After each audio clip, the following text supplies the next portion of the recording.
Hello and welcome to this Monday morning. Welcome to participating in this, what in California is 7 a.m. meditation, and this wide community of people, all of you, coming together.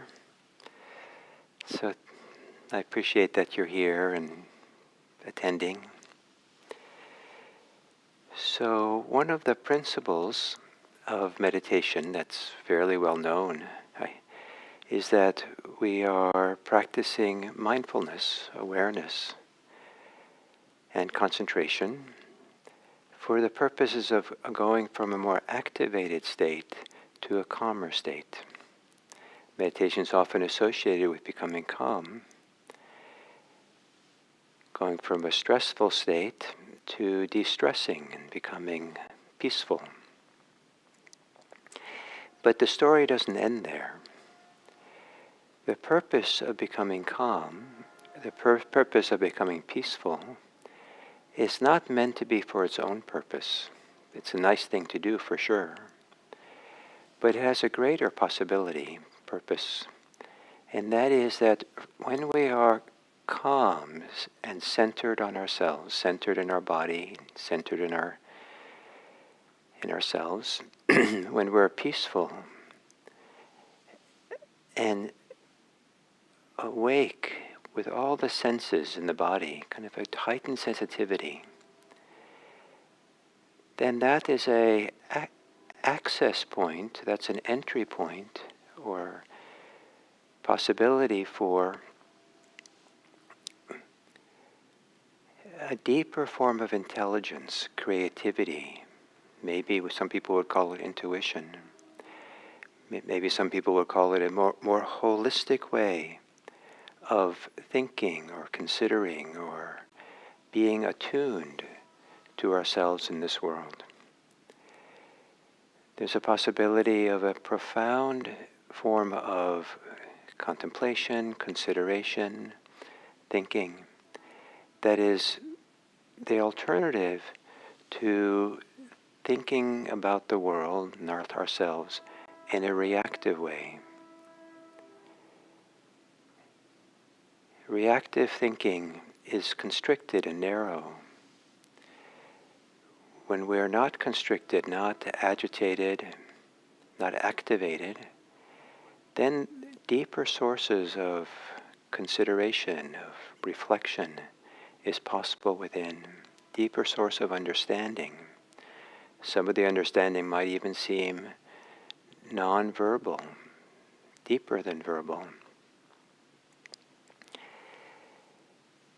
So for this sitting, with that idea in mind, for this sitting, if you find yourself in conflict with anything while you're meditating, agitated, upset, disturbed by anything,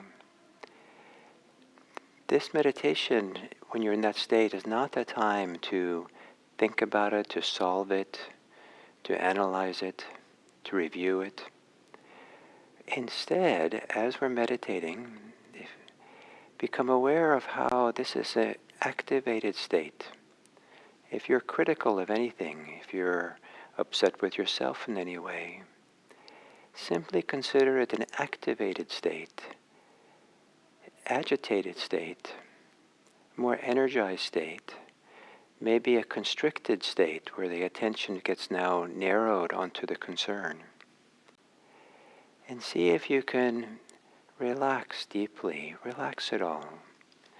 Not as a betrayal to it all, but rather to relax deeply so when the time is right, maybe the end of the meditation, then you can pick up the concern and reflect on it, contemplate it with greater wisdom, with greater capacity for kind of profound attention, profound intelligence.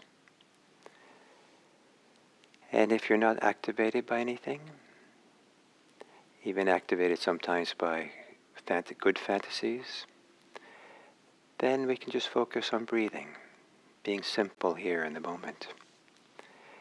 So assuming a meditation posture,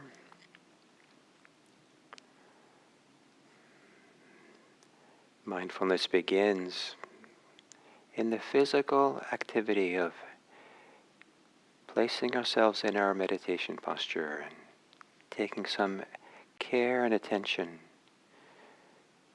to the little details of how we position our body.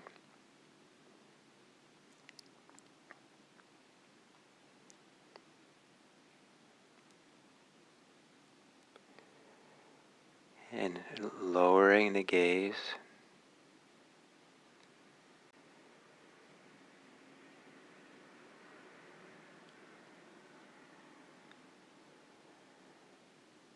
maybe closing your eyes,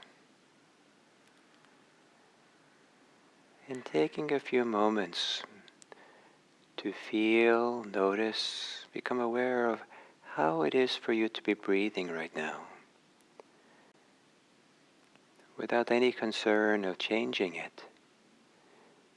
A curiosity, a discovery of how you are through how you're breathing.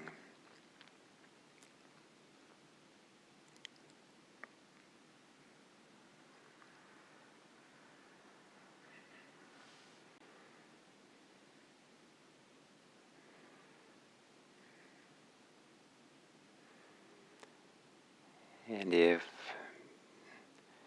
there seems to be some tension in breathing or overactivation with breathing, very gently as you exhale, relax, especially at the end of the exhale.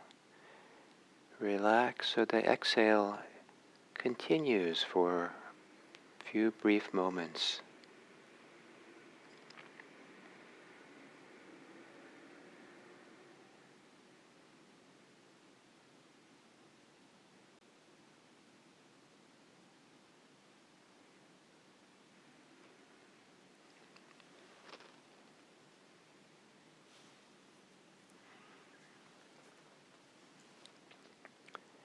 And as you breathe, now with the exhale, with a gentleness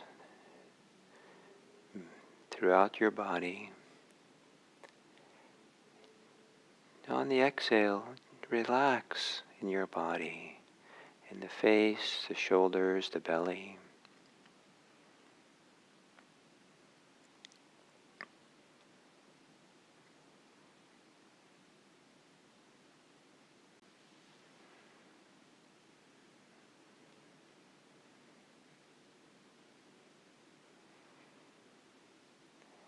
And if as you relax in your body, it feels good to adjust your posture more,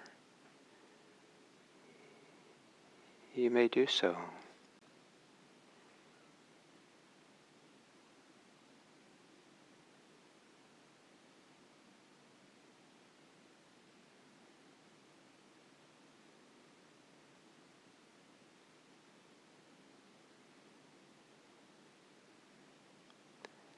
And then as you exhale, also to relax or soften the thinking mind,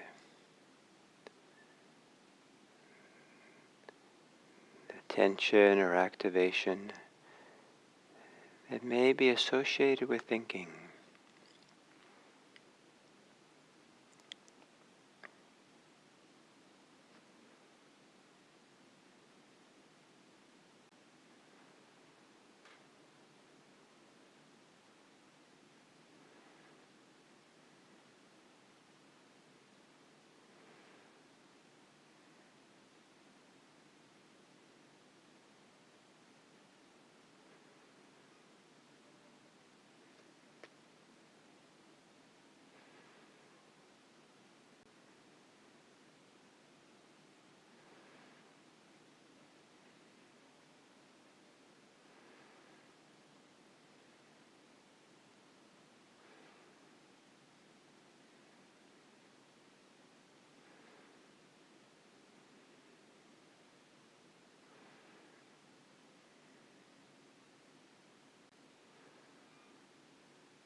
And then settling in to the body breathing,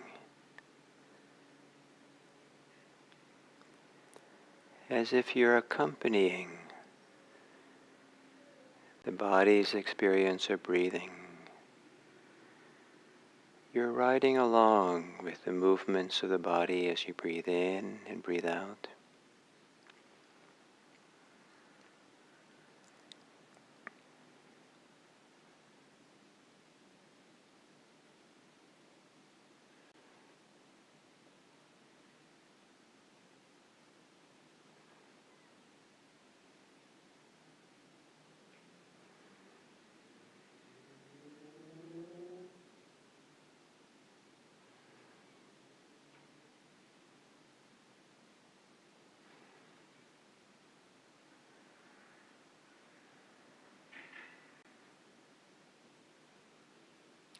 And if you find yourself upset or activated by anything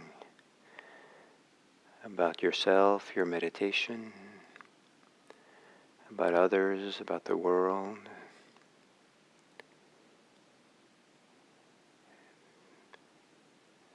focus less or not at all on the content of the concern, but rather on feeling how it's an activated state, maybe a constricted or pressure state.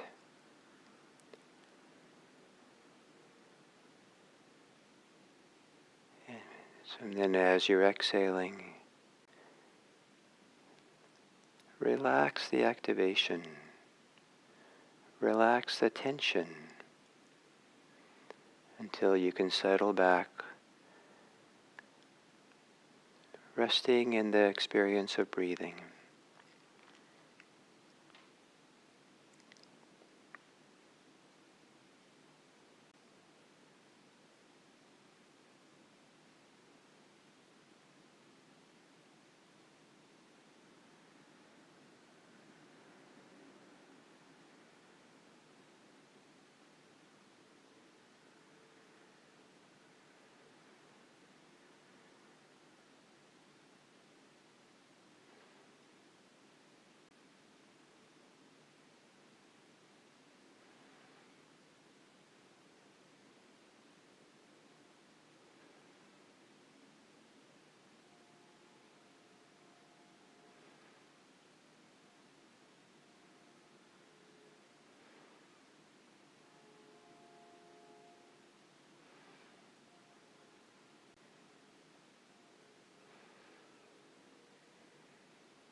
As you exhale, relax more. Maybe as you inhale, notice where there might be some tension or activation. And without ambition, without trying too hard, on the exhale, relax and settle. Content to do so incrementally.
If you notice any activation or active thinking, any tension or pressure anywhere in your system,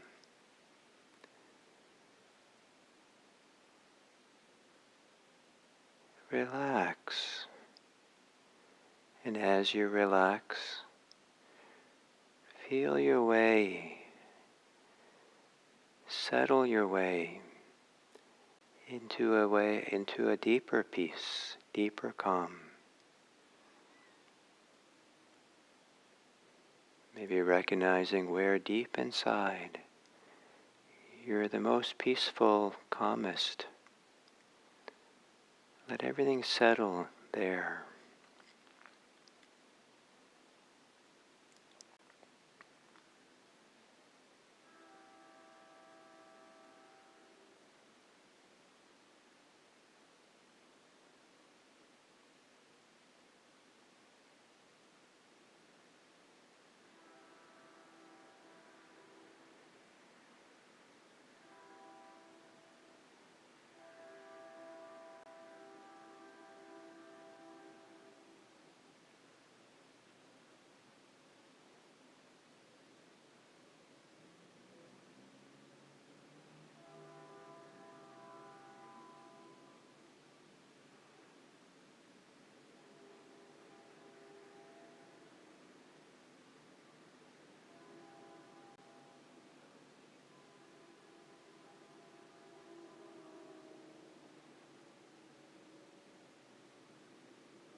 And then as we come to the end of this sitting, to once again, as you exhale, settle more deeply. Maybe extending the exhale so there could be a little bit more relaxation, or relaxing so there's a little bit more longer exhale.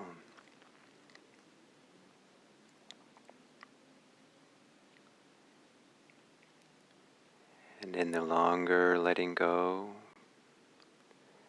settling into the quietest, maybe the most comfortable place deep within your body.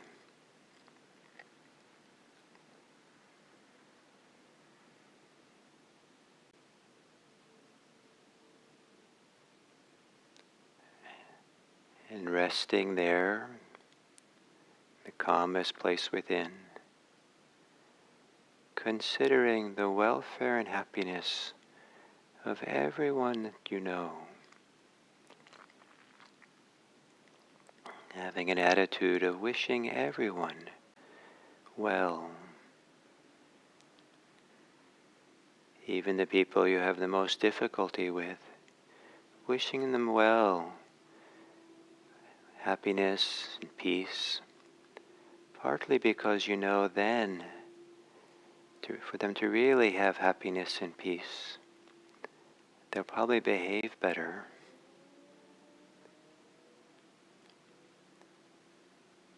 May all beings be happy.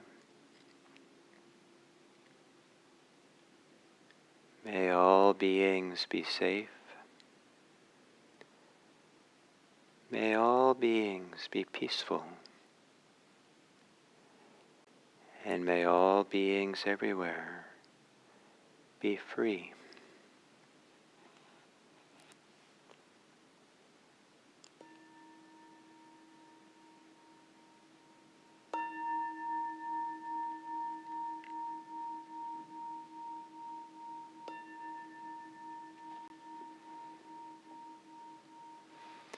Thank you.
Warm greetings from IMC.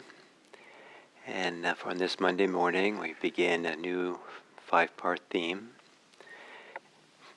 And the topic of this week will be quarrels. What the Buddha had to say about quarrels and disputes. And the overall kind of context for teaching this is that since the beginning of the year, I've been somewhat emphasizing or focusing on the teachings having the practice of challenges. What do we do with the challenges in our lives, and how do we be with them and practice with them? And one of the big challenges is the conflicts we have with other people and others in the world. Quarrels, disputes, hostilities that exist. So that's the topic for this week. And maybe it's somewhat topical that as world events take more center stage, it seems that there's no shortage of growing divisiveness, growing quarrels, disputes that people are living with and or worried about. So taking maybe a Buddhist perspective, maybe a different perspective than usual on this, you'll find valuable. And so the Buddha addressed quarrels and disputes quite a bit.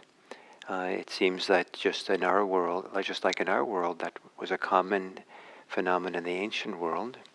The ones that sometimes came closest to him in terms of his context was the fact that the religious communities of his time, the different spiritual seekers and practitioners and teachers, that it was an active environment of debates, and people would actively debate in order to conquer their opponent, to defeat them. One such person came to the Buddha once and said, to challenge him, kind of challenging him in this kind of competitive, quarrelsome kind of environment of different religious teachings, and asked him maybe kind of in a belligerent way or challenging way, what is it that you teach? And the Buddha said, I teach that by which we have no quarrels with anyone in the world. And just hearing that, the person was somehow disturbed, upset,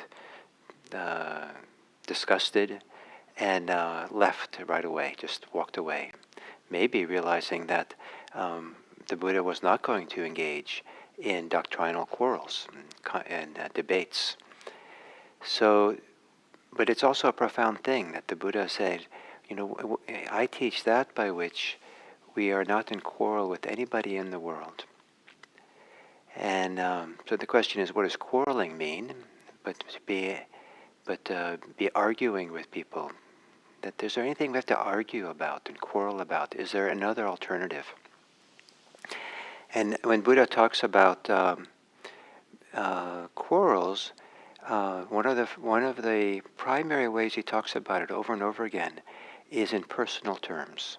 How we can look at ourselves to find out the source of quarrels in ourselves. What are the conditions that we live in, within us, our psychological conditions, that bring us to a situation where we are quarreling and arguing argumentatively with people in a hostile way. And it's a little unsatisfying to have the Buddha always pointing back to oneself, because aren't some quarrels interpersonal? We have to also find a way to engage interpersonally in order to work out what's going on, understand what's going on, and if we don't quarrel, if we don't confront people who are doing injustice or doing something wrong, are we just going to continue to allow them to do that, and we just go and meditate and get calm and kind of check out in a sense? And I don't think that's what the Buddha is teaching. He's not someone who checked out. He was someone who, his own way he lived his life, he was constantly showing up and meeting people where they were at and engaging people. And but he did it with such great wisdom and care that we're still, his teachings were recorded, and some of us are still finding ourselves quite inspired by him. So he was an effective teacher. So quarrels. So there's a number of examples or records of different people coming to the Buddha and asking questions like, why is it that people quarrel? And one of them, and so I'll talk about a few of them this week, but probably one of the oldest versions of this, maybe from the earliest time in the Buddha's teaching career, where it wasn't so greatly developed yet. He has a very simple series of layers within us that as the layers activate each other higher and higher to more activated states, we end up quarreling. And so he describes these. Someone comes and says, why do people quarrel and dispute so much?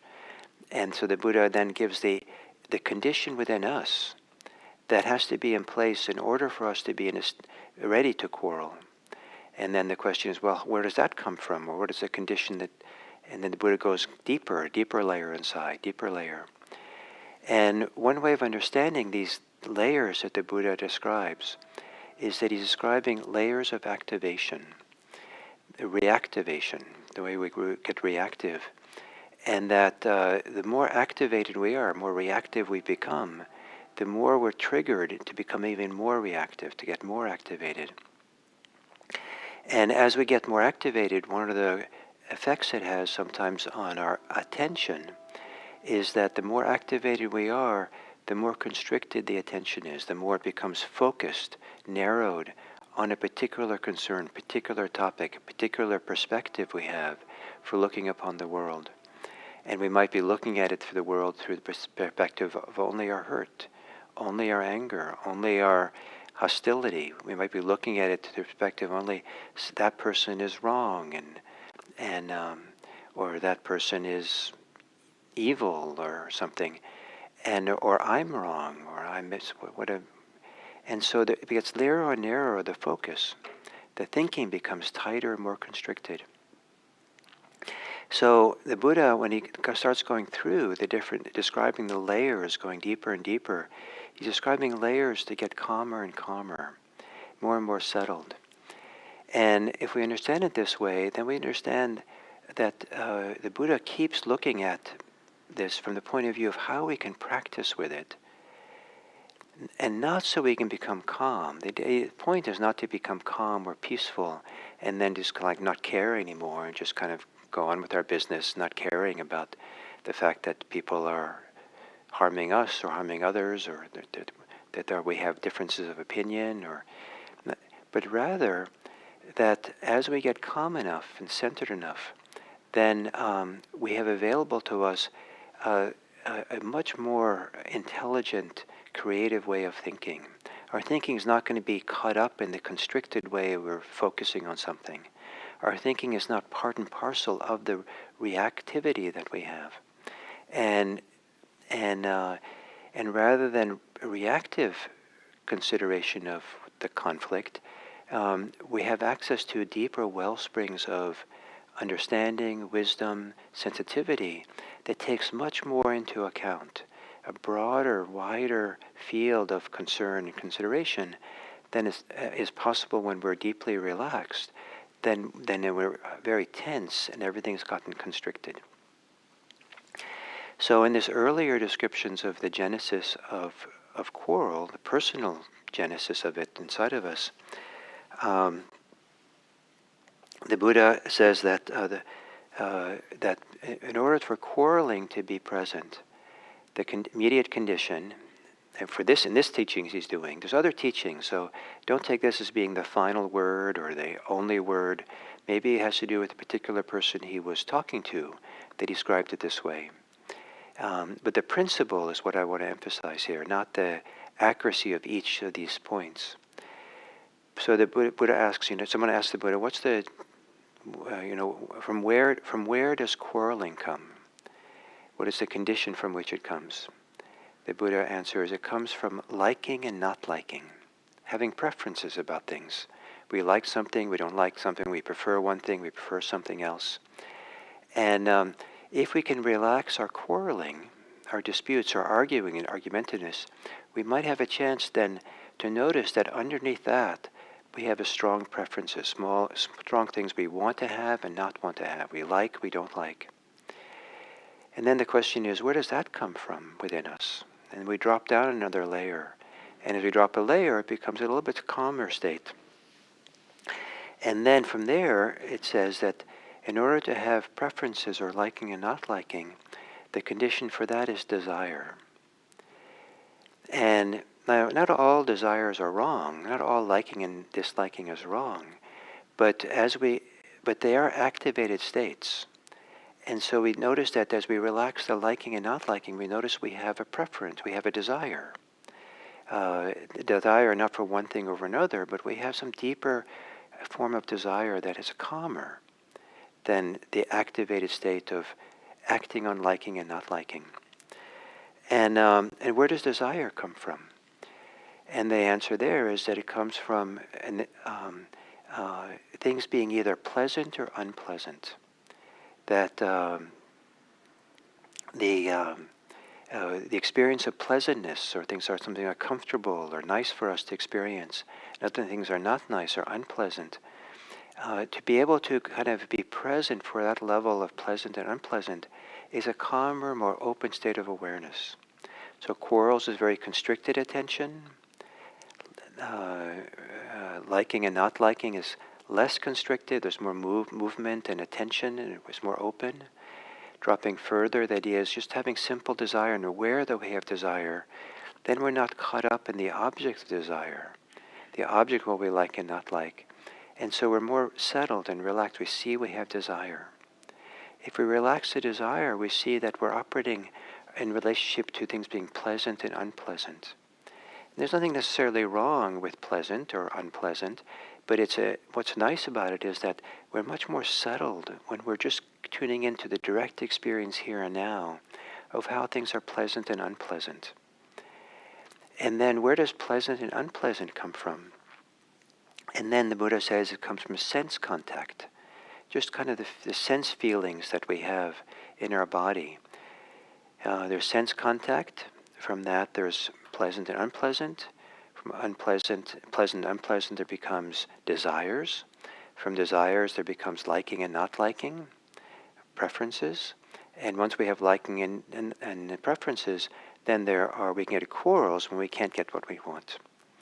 It's a very simple, maybe simplistic discussion, but the important point I want to say is moving down through the layers and coming to a place where if we can just be aware and relaxed, open, present moment awareness, mindfully present for the sense contact, there's the open awareness to sense contact as they come and go, then we don't have the constricted mind.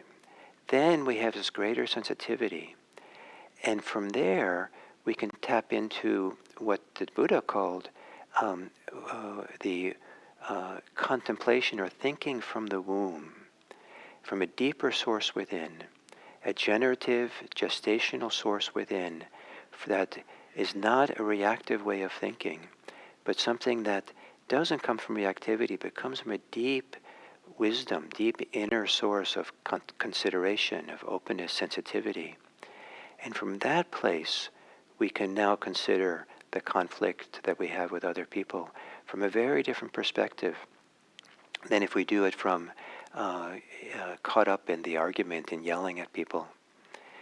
So the Buddha, the reason the Buddha focuses on self, really take a deep look at ourselves, is not to dismiss the fact there's conflict, but that's where we can do the most important work sometimes, to come to a place where we are ready to enter into to discuss the conflict with someone in the best state of mind, the best state of heart as possible.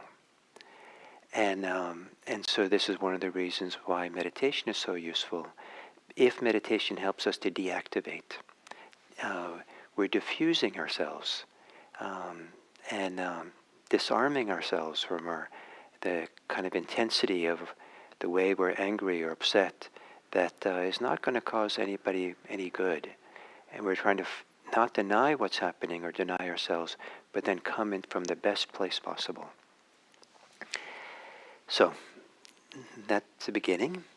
And thank you very much for being here. And I hope that this discussion this week on quarrels will make our world, at least the local world around us, a more peaceful and